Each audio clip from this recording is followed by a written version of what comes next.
Beneath the Strait of Hormuz, hidden under layers of silt on the ocean floor, lies something almost invisible, but devastatingly real. A steel cylinder, barely 3 feet long. No radar can find it. No satellite can track it. It gives off no heat, no signal, no sound. It simply waits. Inside, a hydrophone listens, patiently, for the faint acoustic fingerprint of a ship's propeller. And the moment any vessel drifts into range, everything happens in less than 2 seconds. The system identifies the target, locks on, and fires. A solid-fuel rocket launches a 308-pound warhead upward at 260 feet per second, smashing straight through the hull from below. This is the EM-52 Rising Mine, designed by China, acquired by Iran, and right now, weapons like this sit silently beneath one of the most critical waterways on Earth, the narrow passage responsible for nearly 20% of the world's crude oil supply. But the EM-52 is only part of the story. Iran isn't relying on a single weapon. It holds an estimated stockpile of 5,000 to 6,000 naval mines, the largest inventory in the region. Bottom mines, drifting mines, contact mines, influence mines, each one built for a different kill mechanism. Some of them cost less than $1,500, cheaper than a used jet ski. Yet their impact is anything but small. In 1988, a single M08 mine detonated beneath the USS Samuel B. That one explosion ripped open a 15 to 25-foot hole in the ship's hull, snapped its keel, and flooded multiple engine rooms in seconds. 10 sailors were injured. 4 had to be airlifted to Germany with severe burns. The repair bill? $89.5 million. One cheap mine nearly destroyed a modern warship. Now imagine that same explosion beneath a supertanker carrying 2 million barrels of oil. The consequences wouldn't just be military, they'd be global. And here's the twist. The United States Navy has the technology to deal with all of it. Advanced systems no other navy in the world possesses. Helicopters that scan the ocean with laser precision. Unmanned boats hunting mines with sonar. Drones that destroy threats one by one. Entire minefields can be mapped, tricked, and eliminated without a single sailor entering the water. So why hasn't it happened yet? Why is Hormuz still a danger zone? Why are ships waiting, fuel costs rising, and global markets bleeding? Because the Navy isn't reacting to headlines, it's solving an equation. And until all variables align, those mines stay exactly where they are. To understand that equation, you need to understand the weapon. Naval mines are unlike anything else in modern warfare. They are completely passive. Missiles emit radar signatures. Drones produce heat. Submarines generate sound. Mines do none of that. They sit silently on the seabed, invisible to detection systems because they give off nothing at all. No energy, no signal, nothing to track. And that makes them terrifyingly effective. The cost imbalance alone is staggering. A $1,500 mine versus a $2 billion destroyer. That's a ratio of over 1 million to 1. No weapon in history creates such a massive economic imbalance. Something invented during the Civil War still dominates modern naval strategy. Now factor in geography. The Strait of Hormuz is 21 nautical miles wide, but shipping doesn't use all of it. Traffic is funneled into narrow lanes, 2 miles inbound, 2 miles outbound, separated by a buffer zone. 6 miles total. Iran doesn't need to mine the entire strait. It only needs to mine a thin ribbon. And then there's the final, most dangerous element, insurance. One tanker hits a mine, oil spills, flames rise, and suddenly insurers pull coverage. Companies refuse to send ships through. The strait doesn't close because of explosions. It closes because of fear. A single incident can shut down a global artery. That's the real power of naval mines. But there's another layer most people never consider, and it's what turns a dangerous situation into a global crisis overnight. Clearing mines is not just slow, it's methodical by necessity. Every square mile of water has to be scanned, classified, verified, and then neutralized.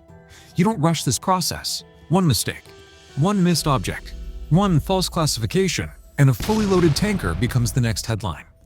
That's why even with the most advanced technology on Earth, clearing a heavily mined corridor like Hormuz can take days, sometimes weeks, depending on density. And during that time, global markets don't wait. Oil prices spike instantly. Shipping rates surge. Supply chains begin to fracture. Countries thousands of miles away, nations that have nothing to do with the conflict, start feeling the pressure within hours. Fuel prices rise. Inflation follows. Entire economies react to a weapon sitting silently on the ocean floor. And here's the strategic reality. Mines don't need to sink dozens of ships to be effective. They only need to prove they can. One successful strike creates hesitation. Two creates panic. After that, the damage is already done. The psychological impact far outweighs the physical destruction. This is why naval mines are often called the most efficient area denial weapon ever created. They don't just attack ships, they control behavior. They force decisions. They dictate movement without ever revealing their position. And in a narrow choke point like Hormuz, where there are no alternate routes, that control becomes absolute. Every captain knows the risk. Every company calculates the cost. And every government watches closely, knowing that a single detonation could trigger a chain reaction far beyond the battlefield. This is no longer just a naval problem. It's a global pressure point, where economics, military strategy, and psychology collide beneath the surface. Iran has deployed three main types of mines, each designed for a specific role. First, contact mines. Simple, deadly spheres floating just below the surface, detonating the moment a ship touches them. Second, influence mines, smart weapons, sitting on the seabed, waiting for the exact combination of magnetic, acoustic, and pressure signatures from a large vessel. They ignore small boats and wait patiently for high-value targets. And third, the EM-52 rising mine, the most advanced of them all. A rocket-powered system that attacks from below at incredible speed. No armor protects against that. No warning comes before it fires. Three types. Thousands deployed. And every navy in the world still faces the same problem. How do you clear them safely? Right here in the middle of this story. If this is opening your eyes, drop a comment right now, proud of the USA. Because what comes next is something no other military on Earth has achieved. Instead of sending divers into deadly waters, the US Navy built a completely unmanned system. 4 technologies, 4 steps, 0 human risk. But even with all this technology, mine clearance is not a clean or instant process. It's a slow, calculated grind where every second matters. Picture this, a helicopter sweeping overhead, lasers cutting through the water, while unmanned vessels crawl across the surface below, mapping the ocean floor in real time. Every contact detected isn't immediately destroyed, it's analyzed. Is it a rock, debris, or a live explosive waiting to detonate? That decision alone can take time, because a wrong move doesn't just waste resources, it risks triggering a chain reaction. Some mines are designed to detonate if they detect tampering. Others are programmed to wait, counting ships, activating only after a specific number passes to maximize impact. This isn't just warfare, it's a deadly game of patience and precision. And then there's the environment itself. The waters of the Strait of Hormuz are not calm, clear, or predictable. Strong currents shift objects across the seabed. Silt clouds visibility. Heat layers distort sonar readings.